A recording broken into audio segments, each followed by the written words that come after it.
Parang halo siguro. Halong sa business. Halo kung bakit ako nandito. Pero halo din sa business.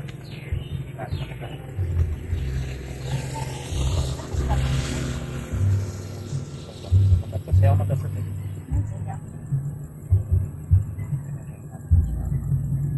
Siyempre naman tayong kahapon pagkain lang.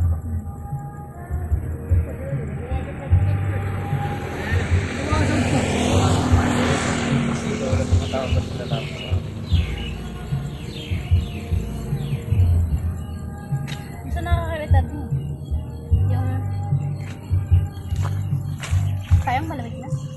Hindi masyado na ininit ni ate.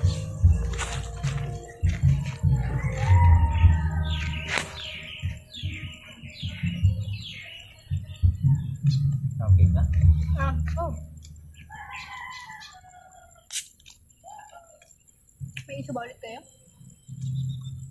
Hindi naman, parang gusto ko lang mag-open na sa mata ko. Bakit pala? Kung ano?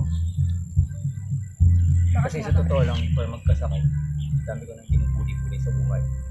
Hindi naman may iwasan sa atin yung talagang isang overthinking naman talaga tayong tamang tao. Parang nag-isip-isip din ako na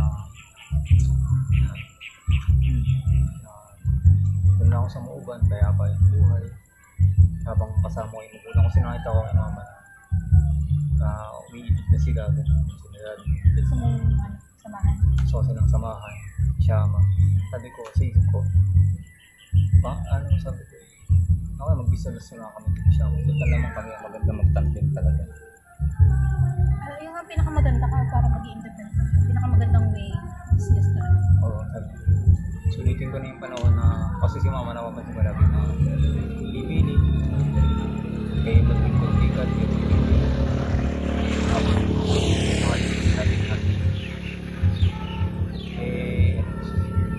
siguro kalooban din ng Diyos na nagkasakit ako para pauwiin talaga ako ng mauban. So sabi ko kasi, pauwiin po ako ng mauban in right time, sabi ko.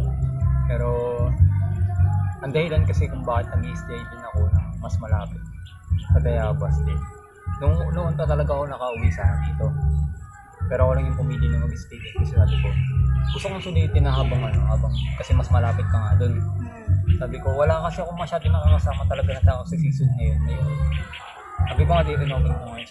Wala ka talaga ako masyado nakakasama. Ikaw talaga. Sabi ko nga, how if kaya hindi dumating si Berna ngayon? Kasi na kaya yung mga nakakasama ko ngayon, para kayo buring na buring siguro.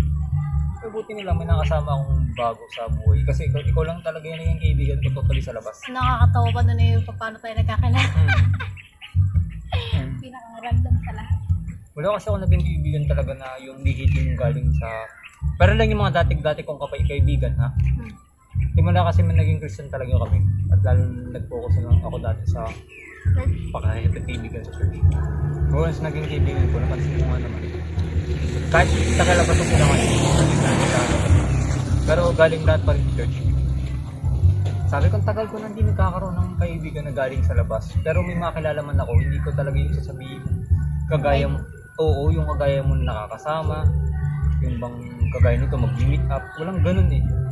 So, ikaw lang yung unang-unang dumating sa tagal din ng panahon. Ikaw lang talaga. Dahil sabi ko, sige, sulitin ko na natin kaya ako para pag magkikita kami madali. Wala, nagkasakit na nga ako.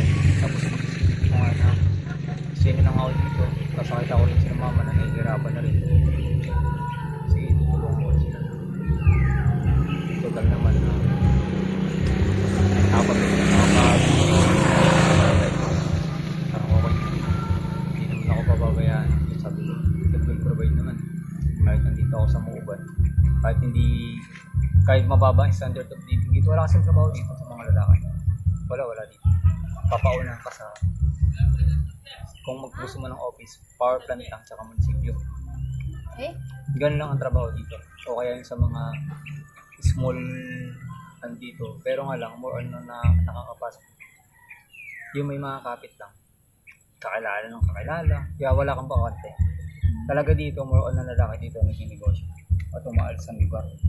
Maraming dito nagko-construction. Siyempre, parang ayaw ko na ng ganun. Ay, kaibahin ko na lang. Alam ko naman na nag-provide naman kahit hindi ako magganyan. Alam ko pwede ako magkapera.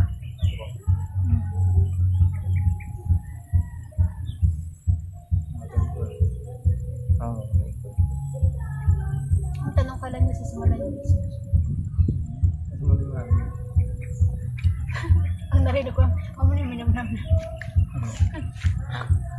Hindi mo naintindihan yung sinabi ko. Narinig ko lang, ako na minamnam na. Ako parang ka nagsasama namin.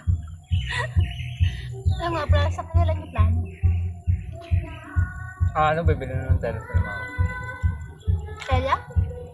Ay, Kaya? t-shirt pala, t-shirt. Pero ako, subukan din yung terrace na nakita ko. Kasi parang pwede siyang pang t-shirt doon. Kaso, mahal.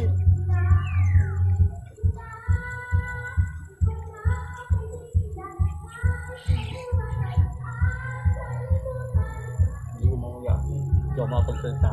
Go.